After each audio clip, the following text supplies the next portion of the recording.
ආයුබෝවන් නැවත වතාවක් අපි සුපුරුදු පරිදි මෙසේ හමුවන්නේ අපි මේ කරගෙන යන ප්‍රශ්න පත්‍ර පිළිබඳ සාකච්ඡාව. මොනවද මේ ප්‍රශ්න පත්‍ර? පළාත් අධ්‍යාපන දෙපාර්තමේන්තුව විසින් පාසල් සඳහා අවසාන වාර විභාග පරීක්ෂණ සඳහා යොමු කරපු ප්‍රශ්න පත්‍ර තමයි පිළිතුරු සාකච්ඡාව තමයි අපි දැන් මේ කරගෙන යන්නේ. අපි මේක පටන් ගත්තේ අපේ 10 වසර ව්‍යාපාර හා ගිණුම් කරන අධ්‍යයන විෂයෙහි ව්‍යාපාර අධ්‍යයන කොටස ඒ වගේම ගිණුම් කරන අධ්‍යයන කොටස කියන ඒ කොටස් දෙකේම න්‍යායාත්මක කරුණු පිළිබඳ මනා හැදෑරීමකින් සාකච්ඡාවකින් පස්සේ තමයි අපි මේ ප්‍රශ්න පත්‍ර පිළිබඳ පිළිතුරු සාකච්ඡාව ආරම්භ කරේ. එතකොට මේ වන විට අපි දන්නවා අපි දිවයිනේ විවිධ පළාත් අධ්‍යාපන දෙපාර්තමේන්තුව විසින් එම පළාත්වල පාසල් සඳහා නිකුත් කරපු ප්‍රශ්න පත්‍ර අපි රාශියක් අපි සාකච්ඡා කරා. ඉතින් මේකේ තියෙන වාසිය තමයි අපිට අවස්ථාවක් ලැබෙනවා මේ අපේ රටේ අනෙකුත් පළාත්වල පාසල් සඳහා නිකුත් කරපු වාර විභාග ප්‍රශ්න පත්‍රවලටත් පිළිතුරු ලිවීමේ අවස්ථාවක් ලබාගෙන අපිට මොනතරම් තරඟකාරී විදිහට මේ ප්‍රශ්න පත්‍ර සකස් වෙලා තියෙනවාද? එතකොට මේ ප්‍රශ්න පත්‍ර තුලින් අපිට අලුත් යමක් හොයාගන්න පුළුවන්ද, ඉගෙන ගන්න පුළුවන්ද? එහෙම නැත්නම් තරමක් අමාරු ප්‍රශ්නවලටත් පිළිතුරු ලියන්න අපිට අපේ ප්‍රවීණතාවය අපි කොහොමද වර්ධනය කරගන්නේ? යනාදී වශයෙන් අපිට ප්‍රයෝජන රාශියක් අපිට ලබා ගන්න පුළුවන්. මොකද සාමාන්‍ය පෙළ විභාගයේදී අපිට සාර්ථකව අපිට පිළිතුරු සපයන්න නම් අපි මනා සූදානම් වීමක් අපි ගොඩනගා ගන්න ඕන. ඉතින් ඒ සූදානම් වීම ලබා ගැනීමට අපිට කදිම තෝතැන්නක් අපි ප්‍රශ්න පත්‍ර වලට අපි සාකච්ඡා කරලා එහෙම නැත්නම් අපි ප්‍රශ්න පත්‍ර වලට අපි විසින්ම අපි පිළිතුරු ලියන්න උත්සාහ කරන උත්සාහය තමයි අපේ මේ දැනුම අපිට වඩාත් අපිට මතකයට අපිට එකතු කරගන්න පුළුවන් වන හොඳම අවස්ථාවක්. ඒක නිසා අපි පුළුවන් තරම් අපිට කාලය අපිට තියෙන ඒ පිළිවෙල අනුව අපි කාලය ලබාගෙන අපි පුළුවන් තරම් උත්සාහ කරන්න ඕන මේ දිවයිනේ විවිධ පළාත්වල ප්‍රශ්න පත්‍ර අපිට හොයාගන්න අපිට වෙළඳ පොලෙන් පුළුවන් පහසුවෙන්ම. ඉතින් ඒවා අපි සොයාගෙන අපි මොකද කරන්නේ? අපි මේවට පිළිතුරු ලියන්න උත්සාහ කරන්න ඕනේ. ඊට පස්සේ මේ DP මාර්ගස්ත පාසල මගින් අපි දෙන සුවිශේෂී අවස්ථාවක් තමයි මේ ප්‍රශ්න පත්‍ර සාකච්ඡාව. ඉතින් ඒක නිසා මේ වගේ සමහරවිට ඔයගලන්ට පාසලේවත් මෙච්චර විස්තරාත්මකව මේ ප්‍රශ්න පත්‍ර සාකච්ඡා කරන්න සමහර වෙලාවට අවස්ථාවක් අපිට ලැබෙන්නේ නැහැ. මොකද අපිට ලොකු සිලබස් එකක් එතන ඉවර කරන්න තියෙන නිසා. ඉතින් අපි ඊටමත් මහන්සියෙන් මේ ප්‍රශ්න පත්‍ර සාකච්ඡාව අපි ඔයගලන්ට සූදානම් කරලා අපි ඒ වායේ ඵල ප්‍රයෝජන ඔයගලොත් එක්ක බෙදා හදා ගන්න තමයි අපි මේ විදිහට මේ ප්‍රශ්න පත්‍ර සාකච්ඡාව කරගෙන යන්නේ. හොඳයි. එහෙමනම් මම කියන්නම් අපි අද දින අපි මේ සාකච්ඡාව ආරම්භ කරන්න යන ප්‍රශ්න පත්‍රය මම හඳුන්වා දෙන්නම්. මොකද්ද? දකුණු පළාත අවුරුද්ද මොකද්ද? 2017. ප්‍රශ්න පත්‍ර අංක 1 අපේ විෂය තමයි ව්‍යාපාර හා ගිණුම් කරන අධ්‍යයන විෂය 10 වසර. ඉතින් ඒ ප්‍රශ්න පත්‍රය තමයි අද අපි තෝරගෙන තියෙන්නේ පිළිතුරු සාකච්ඡා කරන්න. හොඳයි. මම විශ්වාස කරනවා අපේ දුවල පුතාලා සමහර වෙලාවට මේ ප්‍රශ්න පත්‍රයට මේ වෙන විටත් ඕගොල්ලෝ පිළිතුරු ටික ලියලා මේ ප්‍රශ්න පත්‍ර සාකච්ඡාවට සහභාගී වෙන්න උත්සාහ කරනවා කියලා.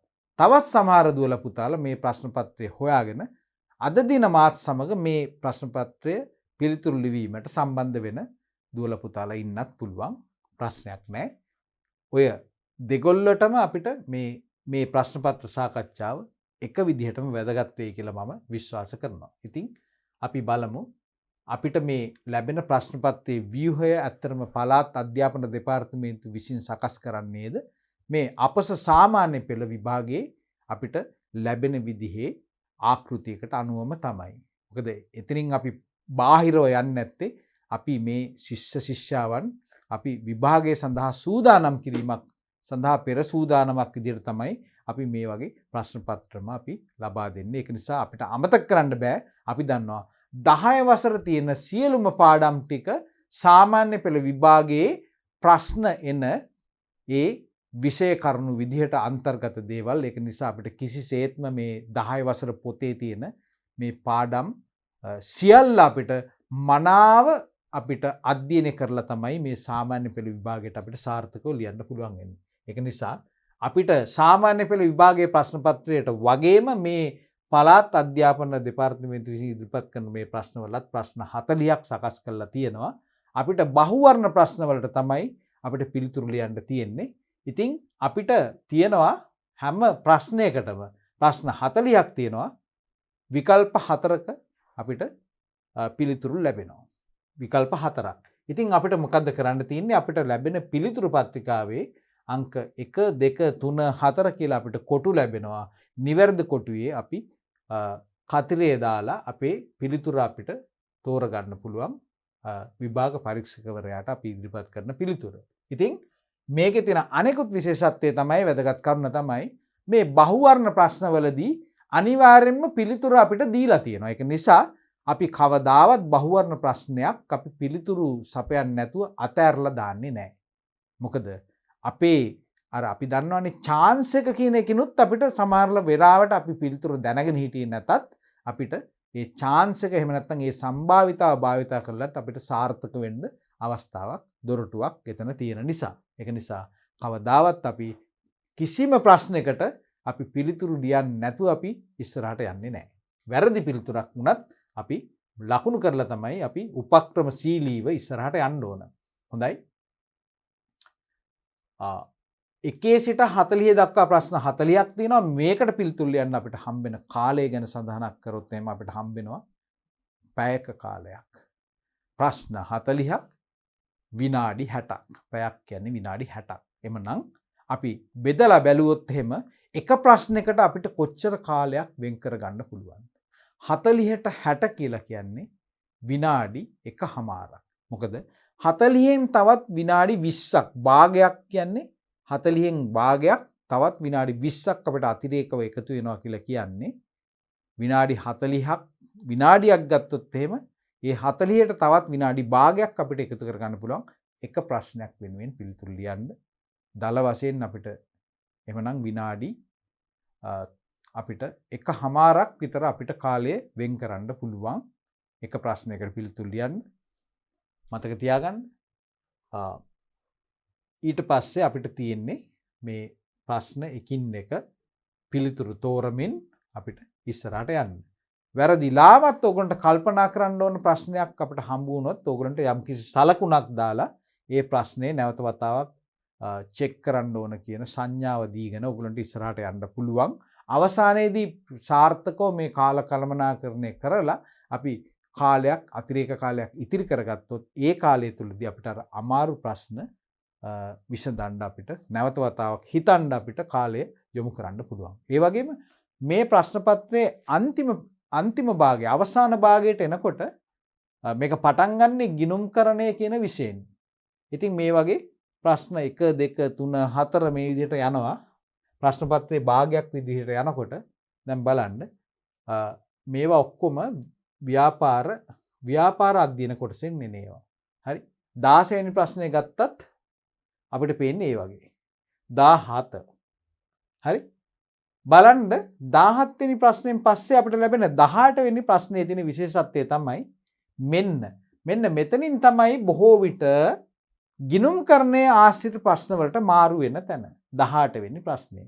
දැන් පේනවා අපිට මේක 18 වෙනි ප්‍රශ්නේ පටන් ගන්නෙ ගිණුම්කරණයේ ආශ්‍රිත මේ වත්කම් වගකීම් සම්බන්ධ ප්‍රශ්නකින්. ඒ කියන්නේ මීට ඉස්සෙල්ලා තියෙන දේවල් ව්‍යාපාර අධ්‍යයන කොටසෙන් සහ මෙතනින් පස්සේ අපිට ලැබෙන්නේ සියලුම දේවල් මේ පේනවා අපිට ගිණුම් කරන විෂයෙන් තමයි ලැබෙන්නේ. මේ බලන්න සමහර දේවල් පුංචි පුංචි ගණන් හදන්න තියනවා වගේත් අපිට පේනවා. එක්කෝ දිත්ත සටහන්.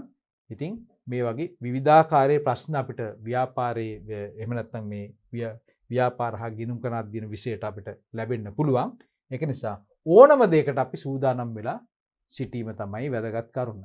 ඉතින් ඒක නිසා අපි බුද්ධිමත් විදිහට අපි නිරෝල් මනසින් මේ පිළිතුරු ටික ලියාගෙන අපි මේ ප්‍රශ්න පත්‍ර 40ටම පිළිතුරු නිවැරදිව පුළුවන් තරම් හැකිතාක් නිවැරදි පිළිතුරු සැපීම අපිට මේ විභාගයේ විශිෂ්ට සාමාර්ථයක් ගන්න අපිට ඉවහල් වෙනවා. ඒක නිසා අපි මේ පළවෙනි ප්‍රශ්නේ ලකුණු 40ක් අපිට ලැබෙනවා කියලා කිව්වා. ඒ 40න් පුළුවන් තරම් 40ට කිට්ටු වෙන නිර්වද්‍යතාවයක් අපි ලබා ගන්න උත්සාහ කරොත් 35 40 වගේ අපිට ඊටමත් විශ්වාසයෙන් යුතුව අපිට මේ විශිෂ්ට ප්‍රතිඵලයක් ලබා ගන්න අපිට අවස්ථාවක් ලැබෙනවා.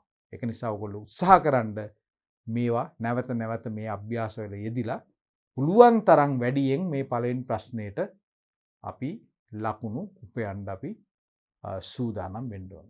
හොඳයි.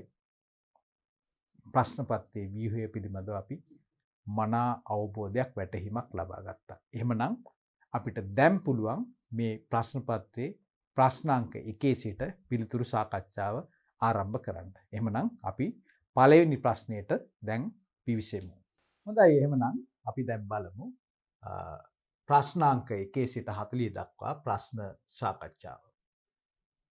මේකෙත් කියනවා මුලින්ම සියලුම ප්‍රශ්නවලට පිළිතුරු සපයන්න. අපි දන්නවා ප්‍රශ්න 40ටම අපි පිළිතුරු ලියන්න ඕන. අංක 1 සිට 40 තෙක් ප්‍රශ්නවලට 1 2 3 4 පිළිතුරු වලින් නිවැරදි හෝ වඩාත් ගැළපෙන හෝ පිළිතුර තෝරන්න. අපට ලැබෙන පළවෙනි ප්‍රශ්නය. අවශ්‍යතාවයක් හා උවමනාවක් අනුපිළිවෙලින් දැක්වෙන ප්‍රකාශය වනුයේ අපිට ප්‍රකාශ 4ක් ලැබෙනවා. අනුපිළිවෙලින් මතක තියාගන්න අනුපිළිවෙලින් මුලින් කියවෙන්න ඕන අවශ්‍යතාවය දෙවෙනිට කියවෙන්න ඕන උවමනාව. අපිට ප්‍රකාශ 4ක් ලැබෙනවා.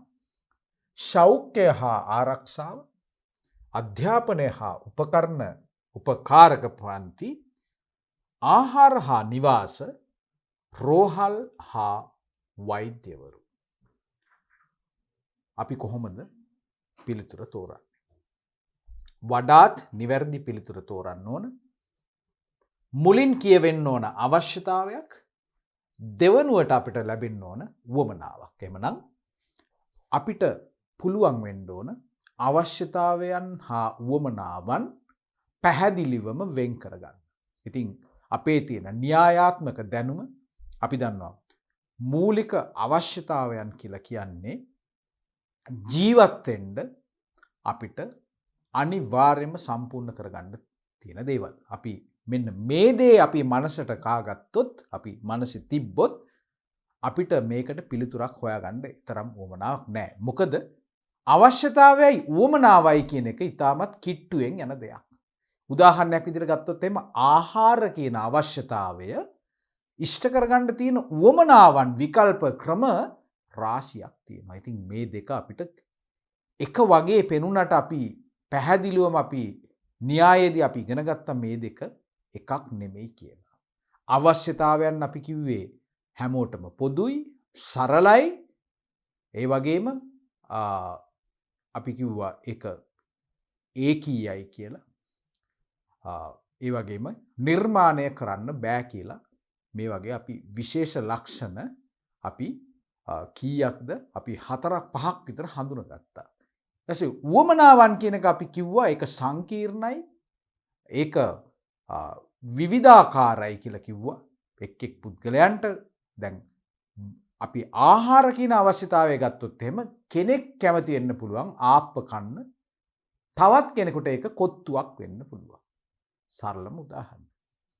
එහෙම නැත්නම් තව කෙනෙක් කියයි මට බිත්තර ආප්පයක් තිබ්බොත් ඇති කියලා. ඉතින් බලන්න ආහාර කියන අවශ්‍යතාවය සංකීර්ණ වෙන හැටි.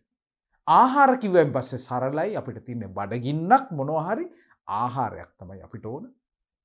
අවශ්‍යතාවයන් සංකීර්ණයි, පුද්ගලයානුබද්ධව ඒක වෙනස් වෙනවා. ඉතින් ඔන්න ඔය වෙනස හොයාගන්න පුළුවන් නම් දරුවනේ අපිට මේ වගේ ප්‍රශ්න වලට පැහැදිලිවම පහසුවෙන් උත්තර ලියන්න පුළුවන්. අවශ්‍යතාවයන් අපි කිව්වා සීමිතයි කියලා. අතලොස්සයි තියෙන්නේ. මුලින්ම තිබ්බේ ප්‍රාරම්භක යුදයේදී 3යි තිබ්බේ. ආහාර, ඇඳුම් සහ වාසස්ථාන.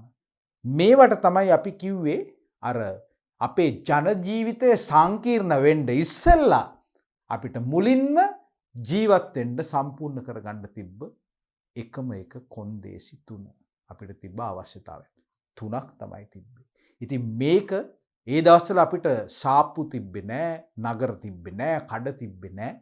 මේ දේවල් අපි පරිසරයෙන් අපි ජීවත් වෙන එතනින් තමයි අපි හොයාගත්තේ. හැබැයි මේ ජන ජීවිතය සංකීර්ණ වෙන්න මිනිසා ටිකෙන් ටික දියුණු වෙන්න තමයි මේවා ටිකෙන් ටික වැඩි වෙන්න පටන් ගත්තේ. අධ්‍යාපනය, සෞඛ්‍ය, ඊට පස්සේ විනෝදය වගේ තවත් ප්‍රවාහනය, sannivedana ඒ වගේ තවත් අවශ්‍යතා ටිකක් මේකට එකතු වුණා. ඒත් අද ගත්තත් අපිට අවශ්‍යතාවයන් බොහෝ ඇත්තේ නැත. නම් වුවමනාවන් ගත්තොත් අපිට දහස් ගණනක්, ලක්ෂ ගණනක් වුවමනාවන් තියෙනවා. ඉතින් ඔය වෙනස අපි වටහා ගත්තොත් අපිට පුළුවන් මේ ප්‍රශ්නෙට පිළිතුරු ලියන්න. එහෙම නැත්නම් මේ මාතෘකාවෙන් අපිට ලැබෙන ඕනම ප්‍රශ්නයකට අපිට පිළිතුරු ලියන්න පුළුවන්. එහෙමනම් මුලින් කියවෙන්න ඕන අවශ්‍යතාවයක්. අපි දැන් අවශ්‍යතාවයන් මොනවද කියලා දැනගත්තා. සෞඛ්‍ය කියන එක අවශ්‍යතාවයක්ද? අවශ්‍යතාවයක්. ඒ වගේම ආරක්ෂාව කියන එක ඒකත් උවමනාවක්ද අවශ්‍යතාවයක්ද? සෞඛ්‍ය කියලා කියන්නේ අවශ්‍යතාවයක්. ආරක්ෂාව කියන්නේ අවශ්‍යතාවයක්. එහෙනම් අවශ්‍යතාවයක් හා උවමනාවක් කියන දෙකම කියවෙන්නේ නෑ මෙතන. එහෙම නේද? අවශ්‍යතාවයක් හා මුලින් කියවෙන්න ඕන අවශ්‍යතාවයක්, මුලින් කියවෙන්න ඕන අවශ්‍යතාවයක්, දෙවනුව කියවෙන්න ඕන දරුවනි මොකක්ද? උවමනාවක්. අවශ්‍යතාවයක් හා අවශ්‍යතාවයක් කියවුනොත් වැඩක් නෑ. මේක මොකද්ද? මේක මොකද්ද? මේක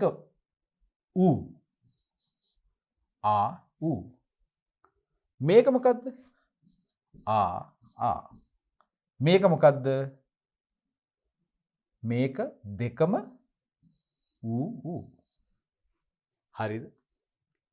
එහෙනම් අපිට ඕන මොකද්ද? කියන தත්ත්වය තමයි ඕන. මුලින් අවශ්‍යතාවයක්, දෙවනුවට උවමනාවක්. මේක මේක හරියන්නේ නැහැ. ඊට පස්සේ මේක හරි. ඒකත් නැහැ. මේකත් නැහැ. එහෙනම් අපි තෝරමු පිළිතුර. අපි තෝරන පිළිතුර අංක 2 අධ්‍යාපනය හා උපකාරක පන්ති. අධ්‍යාපනය තමයි අපේ අවශ්‍යතාවය. එතකොට අධ්‍යාපනය ලබන්න පුළුවන් ක්‍රමවේද ගොඩක් තියෙනවා. එකක් තමයි පාසල් යාම. එහෙම නැත්නම් තනියෙන් අපි ඉගෙන ගන්න එක. එහෙම නැත්නම් ගුරුවරයෙක් ගෙදරට ඇවිල්ලා උගන්වන එක ඉන්ඩිවිජුවල් ටියුෂන් කියලා කියන. එහෙම නැත්නම් අපිට පුළුවන් අපිට උපකාර පන්තියකට යන්න, ගෲප් ක්ලාස් එකකට ගිහිල්ලා ඉගෙන ගන්න පුළුවන්. එහෙම නැත්නම් මේ විදිහට මාර්ගස්ත විදිහටත් ඉගෙන ගන්න පුළුවන්. මේක උපකාරක පන්තියක් නෙමෙයි. එහෙනම් අපි මේක අධ්‍යාපනය කියන අවශ්‍යතාවය ඉෂ්ට කරගන්න පුළුවන් විකල්ප අතරේ එක විකල්පයක් විතරයි. හරි. පළවෙනි ප්‍රශ්නය අපි දැන් සාකච්ඡා කළා. අපි දැන් යමු අංක 2, ප්‍රශ්න අංක 2. භාණ්ඩයකට හා සේවාවකට නිදසුන් පිළිවෙලින් දැක්වෙන පිළිතුර. මෙන්න මේ වගේ වචන කෙරෙහි පොඩ්ඩක් සැලකිලිමත් වෙන්න. පිළිවෙලින් මෙතනත් කියන්නේ පිළිවෙලින් කියලා. ඒක නිසා පිළිවෙල මාරු වෙන්න ඉඩ දෙන්න එපා. හොඳයි. මුලින්ම මොකද්ද කියවෙන්න ඕන? එහෙමනම් පිළිවෙලින් නම් භාණ්ඩ, දෙවනුවට සේවාවන්. අර ඉස්සෙල්ලා වගේම තමයි. අවශ්‍යතාවයන් සහ උවමනාවන් මෙතන භාණ්ඩ සේවාවන්. ඒක භාණ්ඩ සේවාවන් වෙන් කරගන්න ඕගොල්ලෝ දන්නවද? මොකද්ද භාණ්ඩයක් කියන්නේ? සේවාවක් කියන්නේ. අපි දන්නවා නිෂ්පාදනය අපි වර්ග කරගන්නවා මොනවද? නිෂ්පාදනය කියන දේ අපි දන්නවා නිෂ්පාදනයක් කියලා කියන්නේ මිනිසාගේ අවශ්‍යතාවයක් සම්පූර්ණ කරගන්න අපි භාවිතා කරන එදිනෙදා ජීවිතයේදී අපි භාවිතා කරන අප අවට තියෙන බොහෝ විට ව්‍යාපාරිකයන් විසින් තමයි මේ දේවල් අපිට ලබා දෙන්නේ. අපිට මේ සංකීර්ණ සමාජයේ සංකීර්ණ ලෝකේ අපිට අවශ්‍ය සියලු දේවල් අප විසින් සම්පාදනය කරගන්න කොහෙත්ම බෑ. ජීවිතේ ඒ තරම් සංකීර්ණ වෙලා තියෙන්නේ. ඒක නිසා අපි මේවා අප අවට තියෙන ව්‍යාපාර වලින් ව්‍යාපාරික ආයතන වලින් සිල්ලර වෙන්ද සැලින් තොග වෙන්ද සැලින් පොලට ගිහිල්ලා මේ වගේ ව්‍යාපාරික ප්‍රජාවගෙන් තමයි අපේ මේ අවශ්‍යතාවයන් අපි ඉෂ්ට කරගන්න පුරුදු පුහුණු වෙලා තියෙන්නේ. එහෙනම් අපි දන්නවා මේ අවශ්‍යතාවයන් අපිට ඉටු කරගන්න තියෙන භාණ්ඩ ආකාර දෙකයි. එකක් තමයි භාණ්ඩ එහෙම නැත්නම් නිෂ්පාදන. එකක් භාණ්ඩ අනිත් එක තමයි සේවාවන්. ඉතින් මේ දෙකේ වෙනසක් තියෙනවා. භාණ්ඩයක් කියලා කියන්නේ දැන් මේ මං අතේ තියෙන මේ පෑන මේක භාණ්ඩයක්. ඇයි මම මේක භාණ්ඩයක් කියලා කියන්නේ? ඕගොල්ලන්ට පේනවා මේකේ හැඩයක් තියෙනවා. මේක මට ස්පර්ශ කරන්න පුළුවන්. ඉතින් ස්පර්ශ කරන්න පුළුවන් කියන එක හන්ද මම ඒකට කියනවා ස්පෘශ්‍ය කියලා. හරි? ඒ වගේම මේකට කියනවා භෞතික පැවැත්මක් තියෙනවා කියලා. මට මේකේ බරක් දැනෙනවා. මට මේක පෙට්ටියක් ඇතුළට දාගන්න පුළුවන්. එහෙම නැත්නම් මට මේක සාක්කුවට දාගන්න පුළුවන්. ඒකට අපි කියනවා ගබඩා කරන්න පුළුවන් කියලා. මේක මට ප්‍රවාහනය කරන්න පුළුවන්. මොකද මේක මට ස්පර්ශ වෙන නිසා. එහෙම නේද? ඒ වගේම මේ පෑන් අච්චුවෙන් හදන පෑන් ඔක්කොම සමානයි. ඒකීයයි. එහෙම නේද? වෙනස් වෙන්නේ නැහැ. මෙතන මෙහෙම ගත්තත් මෙතන ගත්තත් අච්චුව එකයි නම් ඒකෙන් පෑන් දහස් ගණනක් නිෂ්පාදනය වුණත් ඔක්කොම එක විදිහයි. ඒකීයයි. ගණන් කරන්න පුළුවන්, ගබඩා කරන්න පුළුවන්. ඒ වගේ ලක්ෂණ තියෙනවා. සේවාවක් ගත්තොත් එහෙම මොකද්ද සේවාවක් කියලා කියන්නේ? අපේ මොකක් හරි අපිට තියෙන අවශ්‍යතාවයක් තමයි ඒකත්. දැන් මේකෙන් මට අවශ්‍යතාවය තමයි මේ ලිවීමේ අවශ්‍යතාවය. හැබැයි මේක විද්‍යුත්මය පෑනක්. මතක තියාගන්න මේක අර අපිට පොතේ ලියන්න පුළුවන් පෑනක් නෙමෙයි. මේකෙන් ඉටු වෙන අවශ්‍යතාවය තමයි ලිවීම. නේද? ලිවීම කියන අවශ්‍යතාවය සම්පූර්ණ කරන්න තියෙන භාණ්ඩයක් මේක. එතකොට සේවාවක් කියලා කියන්නේ මොකක්ද? ඒකත් මට තියෙන යම්කිසි අවශ්‍යතාවයක් ඉෂ්ට කරගන්න මම ලබා ගන්නා ක්‍රියාවලියක්. ඇයි මම ක්‍රියාවලියක් කියලා කියන්නේ? මට සේවාව මේ විදිහට අතට ගන්න බෑ. මට ඒක එහෙම බරක් දැනෙන්නේ නැහැ. මට ඒක ස්පෘශ්‍ය නැහැ, අස්පෘශ්‍යයි. සේවාවක් අල්ලන්න පුළුවන්ද? දැන් මම උදාහරණයක් විදිහට ගියොත් එහෙම මට නීතිමය උපදේශක් ඕන. මොකද මගේ ඉඩමක් කවුරු හරි අල්ලපු ගෙදර ඉන්න මිනිස්සයා මගේ ඉඩම අල්ල ගන්න හදනවා. බලෙන් වැට ගහලා ඒවා මේවා. දැන් මම මොකද කරන්නේ? මම නීතියේ පිළිසරණ පතා මම ගිහිල්ලා නීතිඥ මහත්තයෙකුට ගිහිල්ලා නඩුවක් දාන්න කියනවා. ඉතින් මට ඒ දාන්න යන නඩුව අතපත ගන්න පුළුවන්ද? මට ඒක ගෙනල්ලා අල්මාරියෙන් දාන්න පුළුවන්ද? එහෙම බෑ. ඔහු විසින් දෙන්නේ මගෙන් ලබා ගන්නා තොරතුරු මත ඔහු පදනම් වෙලා ඔහු කරන්නේ මොකද්ද? සේවාවක්. ඒක අපිට ඒක අල්ලන්න බෑ. ඒක ඒ නීතිඥයා අනුව වෙනස් වෙනවා. නේද? මම හොඳ නීතිඥයෙක් ගිහිල්ලා අල්ලනවා. මොකද මට නඩුව දිනන්න පුළුවන් වෙන්න ඕන හන්දා. මම හොඳ කෙනෙක් ඇල්ලුවේ නැත්තම් උසාවියේ කතා කරන විදිය වෙනස් වෙන්න පුළුවන්. දක්ෂ නීතිඥයෙක් මාව කොහොම හරි දිනවන්න තර්ක විතර්ක ගෙනල්ලා ඒ අවස්ථාවේ ඉන්න ජූරි සභාව සහ විනිශ්චයකාරතුමාගේ අවධානය යොමු කරගෙන කොහොම හරි මගේ තර්ක ටික ඉදිරිපත් කරලා මගේ විරුද්ධවාදියාව පරාජය කරලා මට මේ නඩුව දිනවලා දෙනවා. එතකොට සේවාවකදී සේවාව සපයන පුද්ගලයාගේ දක්ෂතාවය බලපානවා. ඒක තමයි වෙනස. හොඳයි. අපි යම්කිසි අදහසක් ගත්ත භාණ්ඩයක් සහ සේවාවක් පිළිබඳව. එහෙමනම් මුලින් කියවෙන්න ඕන පිළිවෙලින් නිසා භාණ්ඩයක්. එතකොට මුලින්ම අපිට හම්බ වෙනවා නීතිඥ සේවය. එතන මේක අපිට මේ පළවෙනි පිළිතුර අපිට බාර ගන්න පුළුවන්ද? බෑ. ඇයි? නීතිඥ සේවය සේවාවක් ගැන තමයි මුලින් කියන්නේ. අනුපිළිවෙලින් තමයි හම්බෙන්න ඕන. එහෙමනම් පළවෙනි පිළිතුර අපි බාරගන්නේ නැහැ. ආහාර කියන්නේ භාණ්ඩයක්ද? බත් කියන්නේ භාණ්ඩයක්ද? මේ දෙකම ආහාරයි බතුයි දෙකම භෞතික පැවැත්මක් තියෙන දෙයක් තමයි. නමුත් මෙතන සේවාවක් නම් අපිට සමහරවිට පේන්නේ නැහැ. හැබැයි හෝටලයකට ගියා නම් අපිට හෝටලයක් අපි කියනවා සේවා සපයන ආයතනයක්. නමුත් මෙතන හෝටලයක් ගැන කතා කරලා නැහැ. මෙතන කියන්නේ ආහාරයි බතුයි ගැන. ඒක නිසා අපිට මේ පිළිතුරත් බාර ගන්න බෑ. ඊළඟට අපි බලමු ප්‍රවාහනය කියලා කියන්නේ භාණ්ඩයක්ද? නෑ. ප්‍රවාහනය කියලා කියන්නේ සේවාවක්. එහෙම නේද? මම බස් එකක් සල්ලි වලට අරගෙනද ගමනක් යන්නේ නෑ. බස් එක පොදුවේ යනවා. ඉතින් හෝල්ට් එකේ ඉන්න කොයි මිනිහත් බස් එකට නග්ගගෙන එක එක්කෙනා එක එක තැන් වලින් බස්සලා මුදලක් අරගෙන බස් එක පිටත් වෙනවා. ඒක හන්දා බස් එක කියන මේ ප්‍රවාහනය කියන එක ගත්තොත් මේක සේවාවක්. ඒක නිසා අපිට සාර්ථක පිළිතුරක් හමු වුණේ නැහැ. අපි බලමු හතරවෙනි පිළිතුරවත් අපිට තෝරගන්න පුළුවන්ද කියලා. හතරවෙනි පිළිතුරේ මුලින්ම කියනවා බෙහෙත්, දෙවනුව කියවෙනවා වෛද්‍ය සේවය. අන්න බලන්න. සම්බන්ධම දෙකක්. අපි අසනීප වුණොත්, අපි ගිලන් වුණොත් අපිට ඒ අසනීප භාවයෙන් මිදෙන්න අපිට බෙහෙත් ටිකක් අවශ්‍යයි. ඒතර බෙහෙත් කියලා කියන්නේ අපිට භෞතික පැවැත්මක් තියෙන දෙයක්ද? අනිවාර්යෙන්. එක්කෝ අපිට ඉන්ජෙක්ෂන් එකක් ගහයි. එහෙම නැත්නම් අපිට දියර බෙහෙතක් දෙයි බොන්න. එහෙම නැත්නම් අපිට ටැබ්ලට් එකක් දෙයි. කුඩක් දෙයි. තෙලක් දෙයි. සිරප් එකක් දෙයි.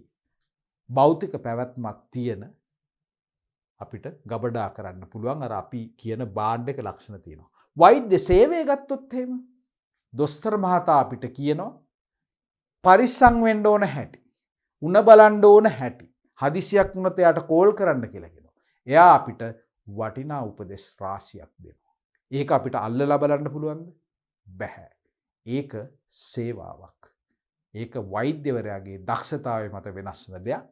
මෙන්න එහෙමනම් අපි සොයන පිළිතුරු අංක 7 විකල්ප 4 අපි තෝරගන්නවා. පිළිවෙලින් අපිට භාණ්ඩයක් හා සේවාවක් ලැබෙන පිළිතුර. හොඳයි. අපි සාකච්ඡාවට ගමු තුන්වෙනි ප්‍රශ්නේ. මොකද්ද ප්‍රශ්නේ? මධ්‍යම පරිසර අධිකාරිය හා පාරිභෝගික කටයුතු පිළිබඳ අධිකාරිය කුමන ව්‍යාපාර පරිසරයට අයත් වේද? මොනවද? අපිට ආයතන රාමු දෙකක් දීලා තියෙනවා. මධ්‍යම පරිසර අධිකාරිය සහ පාරිභෝගික කටයුතු පිළිබඳ අධිකාරිය. ඕගොල්ලන්ට මතකද මේ ආයතන දෙක? මේ ආයතන දෙකම අපේ පෙළ පොතේ අපිට උදාහරණ විදිහට දක්නට ලැබෙනවා. මොකද්ද පාඩම? ව්‍යාපාරික පරිසරය. මොකද ව්‍යාපාරික පරිසරය කියලා කියන්නේ? ව්‍යාපාරික පරිසරය කියලා කියන්නේ ව්‍යාපාරික ක්‍රියාකාරීත්වයට බලපෑම් එල්ල කරන්න පුළුවන් පාර්ශවකරුවන් එහෙම නැත්නම් වෙනත් බලවේග වලින් සමන්විත වටපිටාවට තමයි අපි කියන්නේ පරිසරය කියලා. ව්‍යාපාරික ක්‍රියාකාරීත්වය ඒකට බලපෑමක් ඇති කරන්න පුළුවන් දෙයක්. හොඳ පැත්තට වෙන්න පුළුවන්, අයහපත් පැත්තට වෙන්න පුළුවන්. කෙසේ වෙතත් මේවා වල තියෙන බලපෑම මත අපිට සාර්ථක වෙන්න පුළුවන්, එහෙම නැත්නම් අසාර්ථක වෙන්නත් පුළුවන්. ඒක නිසා මේ පරිසරය පිළිබඳව විමසිල්ලෙන් සිටීම සහ මේ පරිසරය අධ්‍යයනය කරමින් ව්‍යාපාරය ඒ පරිසරයේ සිදුවන වෙනස්කම් වලට අනුගත වෙමින් ප්‍රතිචාර දක්වමින්, සමහර වෙලාවට ප්‍රතිචාර නොදක්වමින් අපි ඉස්සරහට යන්න අවශ්‍ය වෙනවා. ඒක ඉතාමත් වැදගත් කාරණයක්. එතකොට මං කිව්වා පරිසරය කියලා කියන්නේ පාර්ශවකරුවන් සහ බලවේග කියලා. එතන මොනවද මේ තියෙන බලවේග? මේ බලවේගත් අපිට ව්‍යාපාරය අභ්‍යන්තරයේ වගේම ව්‍යාපාරයෙන් බාහිරව ලැබෙනවා. ඉතින් මේ ව්‍යාපාරයේ අභ්‍යන්තරයේ තියෙන බලවේග අපිට බොහෝ විට අපේ පාලනයට යටත් බලවේග. ඒ කියන්නේ ව්‍යාපාරයේ ඇතුළ කියලා අපි මොකද්ද කියන්නේ? ඒක ඇතුලේ කවුද ඉන්න පාර්ශවකරුවන්? ව්‍යාපාරයේ අයිතිකරුවන් ඉන්නවා, ව්‍යාපාරයේ කළමනාකරුවන් ඉන්නවා, සේවකයන් ඉන්නවා. ඉතින් මේ කියන කොට්ටාස තුනම අපිට පාලනය කරන්න පුළුවන්ද? ව්‍යාපාරයේ අයිතිකරුවන්ට අනිවාර්යයෙන්ම පුළුවන්. කළමනාකරණයේ බඳවගෙන ඉන්නේ අපි, සේවකයෝ බඳවගෙන ඉන්න අපි. එහෙනම් අපේ සේවකයෝ. ඔවුන්ගේ අවශ්‍යතාවයන් ඉෂ්ට කරන්නේ අපි. එමනම් ඔවුන්ට අපි දෙන ව්‍යාපාරික තීරණ ඔවුන් අපිට හොඳින් ක්‍රියාත්මක කරනවා. ඉතින් ඒක නිසා මේ අභ්‍යන්තර පරිසරය කියලා කියන්නේ අපිට පාලනයට යටත් අපේ ව්‍යාපාරික පාලන වපසරයට අයත් කොටස් සහ පාර්ශ්වකරුවන්.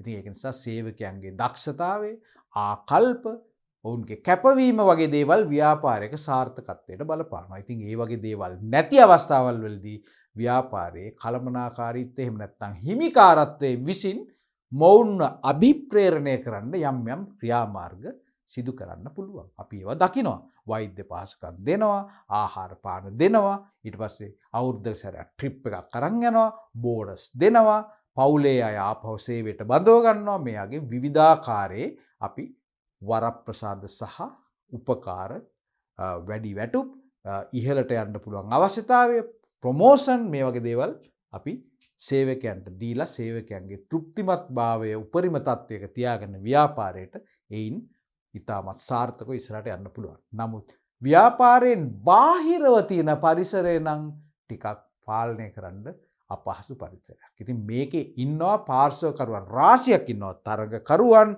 ඊට පස්සේ සැපයුම් කරුවන්, රජයේ ඉන්නවා, පරිසර සංවිධානයේ ඉන්නවා. ඒ වගේ අනාගත ආයෝජකයන්, මේ වගේ පාර්ශ්වකරුවන් රාශියක් ඉන්නවා. ඒ විතරක් නෙමෙයි. අපේ පාලනයෙන් තොර තවත් බලවේග ගොඩක් තියෙනවා. දේශපාලන පරිසරය, නෛතික පරිසරය, ඒ වගේම ආර්ථික පරිසරය, මේ වගේ වෙනත් බලවේගත් අපිට රාශියක් හම්බ වෙනවා. කොහෙද? බාහිර පරිසරයේ. ඒක නිසා මේ බාහිර පරිසරය තමයි අපිට ඉතාමත් පාලනය කරන්න අපහසු පරිසර කොටස. ඉතින් ඒකේ පාරිභෝගික කටයුතු පිළිබඳ අධිකාරිය සහ මධ්‍යම පරිසර අධිකාරිය යන ආයතන දෙක අපිට හමුවන්නේ මේකේ කුමන පරිසරයේද? අපිට මේක හමුවන්නේ නෛතික පරිසරයේ. ඇයි මම එහෙම කියලා කියන්නේ? දැන් ගන්න බලන්න මධ්‍යම පරිසර අධිකාරිය. මධ්‍යම පරිසර අධිකාරිය සැලකිල්ලෙන් දක්වන්නේ, සැලකිලිමත් වන්නේ කුමන කරුණු ගැනද?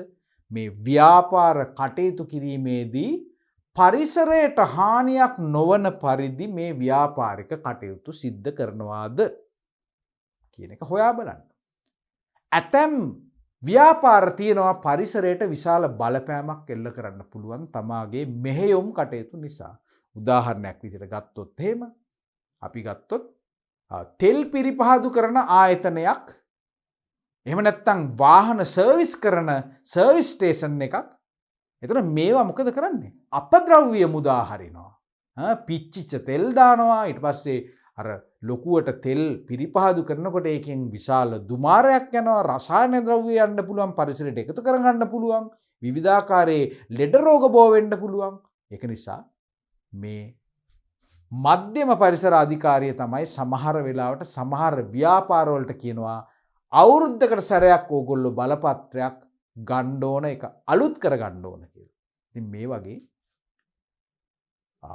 එක්කෝ ව්‍යාපාරවල ආරක්ෂාවට, එහෙම නැත්නම් මේ පරිසරයේ ආරක්ෂාවට, එහෙම නැත්නම් ප්‍රජාවගේ ආරක්ෂාවට විවිධ නීති රීති අනපනත් එහෙම නැත්නම් ක්‍රියාත්මක කරනවා. එතකොට ඒ අනපනත් එහෙම නැත්නම් ඒ නීතින් ක්‍රියාත්මක කරන්න විවිධාකාරයේ ආයතන බිහි වෙනවා. අධිකාරී වගේ දේවල්. ඉතින් මේ තියෙන්නේ මධ්‍යම පරිසර අධිකාරිය සහ පාරිභෝගික කටයුතු පිළිබඳ අධිකාරිය. පාරිභෝගික කටයුතු පිළිබඳ අධිකාරිය තුලින් මේ භාණ්ඩ පරිභෝජනය කරන පාරිභෝගිකයන් ආරක්ෂා කිරීමේ පරමාර්ථයෙන් විවිධ නීති රීති ක්‍රියාත්මක කරනවා. භාණ්ඩවල තියෙන ගුණාත්මක භාවය, ප්‍රමිතිය සහ භාණ්ඩවල හෙළි කළ යුතු කරුණු, එක්ස්පයරි ඩේට් එක වගේ දේවල්, ඒ නීතිමය අවශ්‍යතාවයන් මතක් කරන, ඒවා ක්‍රියාත්මක කරන ආයතන දෙකක්. ඒ දෙක වැටෙන්නේ නෛතික පරිසරයට. හතරවෙනි ප්‍රශ්නය, ඒක පුද්ගල ව්‍යාපාර ලෝපුරාම ප්‍රචලිත වීමට හේතුව වන්නේ කුමක් නිසාද? වගකීම සීමා සහිත නිසා, නෛතික පුද්ගල භාවයක් හිමිවීම නිසා, ඇරඹීම පහසු නිසා, ලියාපදිංචිය අනිවාර්ය නිසා. බලන්න, ප්‍රශ්නයට පිළිතුරක් තෝරගන්න ඉස්සෙල්ලා මේ කියන විකල්ප වලින් ඇත්තක් කියවෙනවද නිවැරදි කරුණක් කියවෙනවද කියලා ඉස්සෙල්ලාම අපි තෝරගන්න ඕනේ. ඒක පුද්ගල ව්‍යාපාරයක් ගැනයි අපි කතා කරන්නේ. එහෙම නේද? මොනවද? ඒක පුද්ගල ව්‍යාපාර.